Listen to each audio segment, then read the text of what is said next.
Hi friends, welcome back to our channel. ఈరోజు అయితే పిల్లలు చిత్రాన్నం అయితే చేయమని అడిగారు. అందుకు నేనైతే చిత్రాన్నం కలుపుతున్నాను. చిత్రాన్నం అంటే అదే అండి, నిమ్మకాయ పులిహోర. అదైతే కలిపేసుకుంటున్నాను. ముందుగా వండుకున్న అన్నం అయితే పొడి పొడిగా చేసుకొని ఒక పెద్ద సైజు నిమ్మకాయ అయితే కలిపేసుకున్నాను అన్నంలో. మిక్సీలో అయితే 4-5 పచ్చిమిరపకాయలు, 1 టేబుల్ స్పూన్ సాల్ట్ కూడా వేసేసుకొని ఇలా కచ్చాపచ్చాగా అయితే మిక్సీ పట్టుకున్నాను. తర్వాత కడాయి పెట్టేసుకొని 1 టేబుల్ స్పూన్ ఆయిల్ వేసుకున్నాను.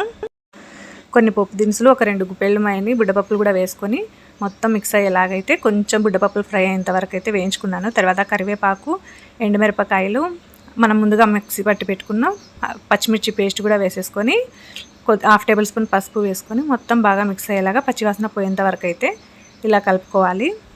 పచ్చివాసన పోయిన తర్వాత మనం ముందుగా నిమ్మకాయ కలిపి పెట్టుకున్న అన్నం కూడా ఇందులోకి వేసేసుకొని మొత్తం బాగా మిక్స్ అయ్యేలాగైతే కలుపుకోవాలి. మేమైతే చిత్రాన్నం అనే అంటాము, చాలామంది అయితే నిమ్మకాయ పులిహోర అంటారు కదా.